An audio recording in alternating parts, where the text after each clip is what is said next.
আসসালামু আলাইকুম মাই two family, welcome house ওই কুকিং রেসিপি অ্যান্ড ব্লগ চ্যানেলে। কেমন আছেন সবাই? আশা করি সবাই ভালো আছেন। আজ আমি আপনাদের সাথে কোনো রান্নার ভিডিও বা কোনো ব্লগিং শেয়ার করব না। আজ আমি আপনাদের সাথে শেয়ার করব কিভাবে পুরনো দেগকে ঝকঝকে নতুন করা হয়। দেখতে হলে পুরো ভিডিওটা অবশ্যই আজকে যে ভিডিওটি আপনাদের সাথে শেয়ার করব সেটি কোনো রান্নার ভিডিও নয়। সাধারণত বিয়েবাড়ি বা অনুষ্ঠান বাড়িতে যে সমস্ত দেগগুলো রান্না করা হয় দেখেই তো বুঝতে পারছেন। তো সেগুলো কিভাবে কলাই করা হয়, মানে কিভাবে চকচকে করা হয়, সেই ভিডিওটি আমি আপনাদের সাথে শেয়ার করব। একদম গ্রাম্য পদ্ধতিতে আমাদের বাড়িতেই এই দেগগুলো খুব ভালোভাবে কলাই করা হচ্ছে। তো এটা দেখতে পাচ্ছেন একটি চাকতির মতো, যেটিতে তারা ঘোরাচ্ছে। আর এখানে কাঠ কয়লা আছে, আর এখানে একটি উনুন করা হয়েছে। মাশাআল্লাহ, কী প্রসেসে উনুনটা করেছে আমি তো ঠিক বুঝতেই পারছি না, কারণ উনুন থেকে কোনো ধোঁয়া বেরোচ্ছে না, জাস্ট কাঠকয়লার যে আংড়া সেটা আর একটি চাকতির মতো ঘোরাচ্ছে। আর এই যে দেগটা দেখছেন, এই দেগটি এতই অপরিষ্কার, আর তারা কি একটা জানি না, একটা তামার পাড়া কি নিয়ে সেটি দিয়ে এইভাবে ঘষছে, আর একদম নতুনের মতো চকচকে হয়ে যাচ্ছে।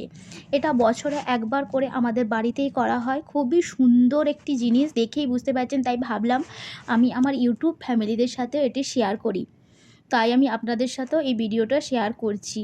কত সুন্দর চকচকে হয়েছে সেটি আপনাদেরকে লাস্টে দেখাবো, দেখেই বুঝতে পারবেন যে দেগটি কী অবস্থায় ছিল আর এখন কী অবস্থায় হয়েছে।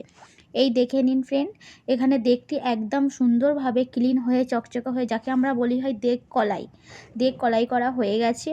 ওইটি তামার মতো কী যে নিয়েছে আমি ঠিক বলতে পারছি না, হয়তো পালিশ কালার হতে পারে, সেটি দিয়ে করে দিল। ম্যাক্সিমাম 1 বছর পর্যন্ত এটি কিছুই হবে না, ঠিক এইভাবেই চকচকে থাকবে যতই রান্না করা হোক না কেন। খুব সুন্দর, তাই আমাকে ভালো লাগলো, তাই আমি আপনাদের সাথেও শেয়ার করলাম।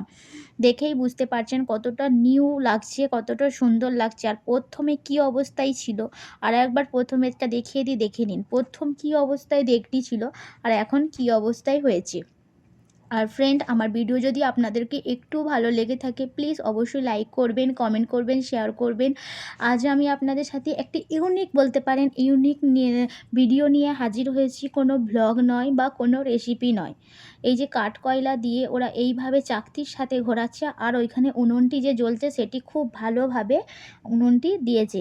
কোনো ধোঁয়া হবে না, জাস্ট আংড়ার মতো হবে। আর এরা এই যে পালিশ কালারটা নিচ্ছে, নিয়ে এইভাবে এই গরমের সাথে হাতের সাথে ঘষতে থাকছে, আর একদম চকচক। খুবই কষ্টের কাজ, খুবই কষ্ট। তাও তারা পেটের জ্বালায় করতেই তো হবে, কাজ মানেই কষ্ট, কোনো কাজই আরাম না। তাই এইভাবে করছে। আমি ভাবলাম আপনাদের সাথেও একটু শেয়ার করে, যেহেতু নতুন জিনিস আর আমাদের বাড়িতেই হচ্ছে, তো একটু আমার ইউটিউব ফ্যামিলির সাথেও শেয়ার করি, তাই আমি আপনাদের সাথে শেয়ার করলাম। এই নতুন ভিডিওটা যদি আপনাদেরকে ভালো লেগে থাকে প্লিজ একটা লাইক করবেন, কমেন্ট করবেন, শেয়ার করবেন। নতুন ফ্রেন্ড যারা, চ্যানেলটি অবশ্যই সাবস্ক্রাইব করে নেবেন। তো এখানে আমার বাবা দাঁড়িয়েছিল, আর যারা কাজ করছে তাদের আমি আর মুখটা পুরো নিলাম না, জাস্ট একটু জাস্ট ভিডিও দেখানোর জন্য নিলাম।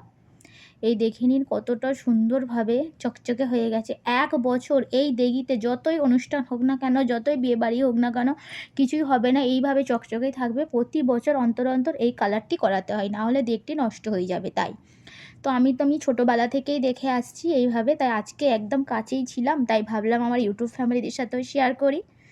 তাই এই পর্যন্ত শেয়ার করলাম। আল্লাহ হাফেজ।